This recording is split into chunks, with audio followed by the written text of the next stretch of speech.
Hello everyone, welcome to Studylogy. तो इस competitive exam के टाइम में मैं एक बेसिक इंग्लिश का क्लास लेके आऊँगी रोज़, जो कि आपके बहुत सारे एग्ज़ाम में हेल्प करेगा, जैसे state TET, UP TET, C TET या और भी पीईटी की एग्ज़ाम्स है उसमें। तो इसमें हम लोग बिल्कुल शुरू से शुरू करेंगे, एकदम ज़ीरो से टॉप पे जाएंगे। तो ये है इंग्लिश ग्रामर का class, basic English, basic to advance. और ये क्यों ज़रूरी है? क्योंकि लैंग्वेज जानना तो ज़रूरी है। लैंग्वेज एक तो मीडियम है कम्युनिकेशन का, एक दूसरे से बातचीत का। दूसरा, इससे बहुत ही ज़्यादा एग्ज़ाम्स में क्वेश्चंस आते हैं। तो हमें ग्रामर को जाना है। और ग्रामर क्या है? तो एक साइंटिफिक और सिस्टमेटिक स्टडी है, जो कि हमको बताता है कि किस तरह से कम्युनिकेट करना है, किस तरह से भाषा को यूज़ करना है। तो एकदम शुरू से, जैसा कि मैंने कहा, चलिए स्टार्ट करते हैं। तो हमारा आज का टॉपिक है पार्ट्स ऑफ स्पीच। ये पार्ट्स ऑफ स्पीच क्या है? तो पार्ट्स ऑफ स्पीच, जैसा कि इसको हम दो भागों में बांट सकते हैं, पार्ट्स एंड स्पीच। मतलब स्पीच यानी कि बोलचाल। तो बोलचाल में होने वाले जो वर्ड आते हैं, जो पार्ट्स आते हैं, उन्हीं को हम कहते हैं पार्ट्स ऑफ स्पीच। तो देखना ये है कि ये कितने होते हैं। तो ये होते हैं 8, जिसको 1 बाय 1 हम लोग डिस्कस करेंगे। तो हम, मेरे ख्याल से आप लोग समझ चुके हैं कि what is parts of speech. चलिए तो यूज़ करते हैं, देखते हैं इसको। तो पहला है नाउन। नाउन सबको पता है, noun is the naming word. कोई भी नाम जो है वो क्या है? नाउन है, जो कि हम अगर बात कर रहे हैं तो उसमें ज़रूर आएगा। दूसरा है pronoun, adjective, verb, adverb, preposition, conjunction और इंटरजेक्शन। इसको हम 1 बाय 1 देखते हैं। ये 8 है और इस तरह से पूछते हैं कितने पार्ट्स ऑफ स्पीच होते हैं, या ऐसे ही पूछ देगा what is interjection, the parts of speech या समथिंग एल्स। तो उस तरह का क्वेश्चन यूपी टेट वगैरह में बहुत ज़्यादा पूछे जाते हैं, तो इनको आप ध्यान दीजिएगा। लास्ट में एक वर्कशीट भी है जिसको हम लोग सॉल्व करेंगे। चलिए तो स्टार्ट करते हैं 1 बाय 1। तो पहला है नाउन। What is noun? जैसा कि मैंने पहले ही बताया, noun the naming word. Naming word मतलब ये नाम किसी का भी हो सकता है। Person, place, things, idea, emotion, ये सब क्या है? ये नाउन है। जैसे कि हम देख लेते हैं, यहाँ ये सेंटेंस दिया हुआ है, Mahatma Gandhi is known as the father of the nation. तो यहाँ पे महात्मा गांधी एक पर्सन का नाम है, ये क्या हो गया? ये नाउन हो गया। दूसरा देखिए, आई एंजॉय वॉचिंग क्रिकेट। यहाँ पे जो भी अंडरलाइन है और रेड कलर से, वो नाउन है। क्रिकेट नाउन हो गया। आगे देखते हैं हम लोग। तो आगे है प्रोनाउन। तो प्रोनाउन क्या होता है? जो भी वर्ड नाउन की जगह पे यूज़ होता है उसको प्रोनाउन बोलते हैं। तो नाउन की जगह पे जो यूज़ करें प्रोनाउन, जैसे कि देखिए, गरिमा इज़ माय फ्रेंड। तो अगर मेरा नाम है तो मैं नाउन हुई, पर यहाँ पे नाम की जगह पे क्या यूज़ हुआ है? माई। फिर गरिमा की जगह पे यूज़ हुआ है शी इज़ वेरी ब्यूटीफुल। तो गरिमा क्या हुई? गरिमा नाउन हुई, और नाउन की जगह पे जो यूज़ किया हमने शी का, तो वो क्या हो गया? वो प्रोनाउन हो गया। These are my books. तो बुक क्या हो गया? नाउन, और उसको हम इंडिकेट कर रहे दीज से। तो दीज क्या हो गया? दीज प्रोनाउन हो गया। I visited Lucknow. Lucknow is noun. This is the capital of Uttar Pradesh. तो दिस जो है, दिस यूज हुआ है लखनऊ की जगह पे, तो दिस क्या हो गया? प्रोनाउन हो गया। आई थिंक आप लोग समझ पा रहे होंगे। आगे देखते हैं। आगे है verb. So a word use to express action और स्टेट। जो भी हम करते हैं, एक्शन जो भी करते हैं, डूइंग वर्ड भी बोलते हैं वर्ब को, और स्टेट को दर्शाता है। तो देखते हैं कैसे इसको कहते हैं। जैसे कि ही इज प्लेइंग फुटबॉल, वो क्या कर रहा है? सो ही इज प्लेइंग फुटबॉल। तो उसके एक्शन को दिखा रहा है कि वो क्या कर रहा है? खेल रहा है। तो प्लेइंग क्या हो गया? प्ले क्या हो गया? ये वर्ब हो गया। The dog ran in the street.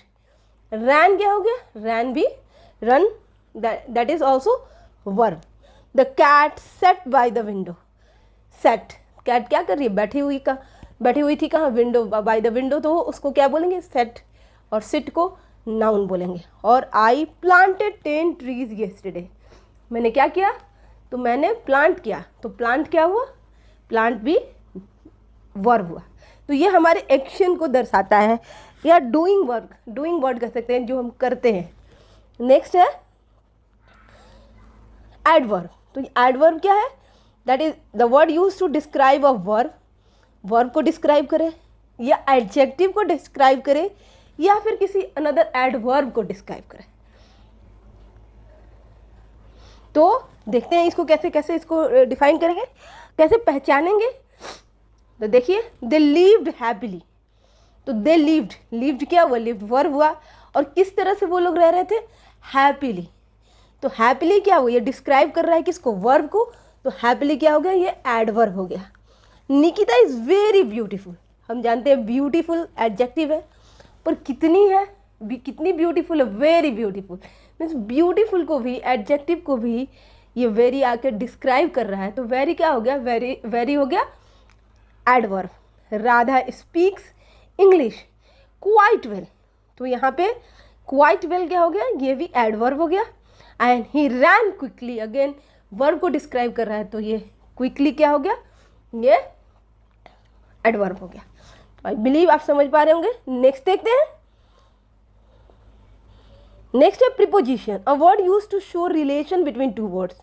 दो वर्ड्स के बीच में जो रिलेशन होता है, उसको जिस वर्ड से हम रिप्रेजेंट करते हैं उसको हम कहते हैं preposition. Like I go to school, तो गो और स्कूल, ये दो वर्ड को जो वर्ड रिलेट कर रहा है वो है टू, तो टू क्या होगा, प्रीपोजिशन हो गया। देखिए सेंटेंस के माध्यम से, she is angry with me, तो एंगर और मी इन दोनों के बीच में जो रिलेशन बना रहा है वो क्या है, विथ, तो विथ क्या हो गया, ये हो गया preposition. I am fond of music, of क्या हो गया, ये भी हो गया preposition. Those books are on the table, books और टेबल में क्या, बुक्स कहाँ है, टेबल पर है, तो जो उसको रिलेट कर रहा है, जो वर्ड रिलेट कर रहा है उसको क्या कहेंगे, प्रीपोजिशन, और वो वर्ड क्या है, ऑन है। Those books are on the table, on क्या हो गया, प्रीपोजिशन हो गया। The cat is under the table, again cat और टेबल का रिलेशन, तो कहाँ है, टेबल के अंदर है, तो under, that under is also what, preposition. Next conjunction, क्या है ये, a word use to combine two words और टू सेंटेंसेस। जब दो सेंटेंसेस को कंबाइन करते हैं या टू वर्ड्स को कंबाइन करते हैं, तो जिस वर्ड को हम, जिस मीडियम, जो वर्ड का यूज़ करते हैं कंबाइन करने के लिए, उसको कंजंक्शन कहते हैं। जैसे कि I visited Delhi and Mathura last year, means मैं दिल्ली गया और मथुरा भी गया, तो दो वर्ड को यहाँ पे रिलेट कर रहा है, क्या है वो, एंड क्या हो गया, एंड हो गया conjunction. She is poor but honest, तो दो सेंटेंस यहाँ पे कंबाइन हो रहा है, she is poor, she is honest. हमको एक साथ इसको लाना है, तो हम लाएंगे कि she is poor but honest, but क्या हो गया, बट जो है दो सेंटेंसेस को कंबाइन कर रहा है, तो ये कंजंक्शन हो गया। He tried hard but failed, उसने बहुत मेहनत किया पर वो फेल हो गई। यहाँ भी दो सेंटेंसेस है, उनको कंबाइन करने के लिए हमने यूज़ किया बट, तो ये क्या हो गया, कंजंक्शन हो गया। Radha goes to cricket ground because she likes cricket, तो दो चीज़ें हैं, Radha goes to cricket ground, Radha likes cricket. हमको एक ही सेंटेंस में बोलना है, तो हम कंबाइन करेंगे और क्या यूज़ करेंगे, बिकॉज, और ये क्या हो गया, ये कंजंक्शन हो गया। तो आई बिलीव कि आप लोग अब किसी भी सेंटेंस से पार्ट्स ऑफ स्पीच को आइडेंटिफाई कर पाएंगे। नेक्स्ट है इंटरजेक्शन, ये क्या है, a word which express sudden feeling, अचानक से कोई दुख व्यक्त करना हो, कोई खुशी व्यक्त करनी हो, किसी को बधाई देना हो, तो वो जो एक्सप्रेशन है उसको हम किसी जिस वर्ड से डिनोट करते हैं, रिप्रेजेंट करते हैं, उसको कहते हैं इंटरजेक्शन।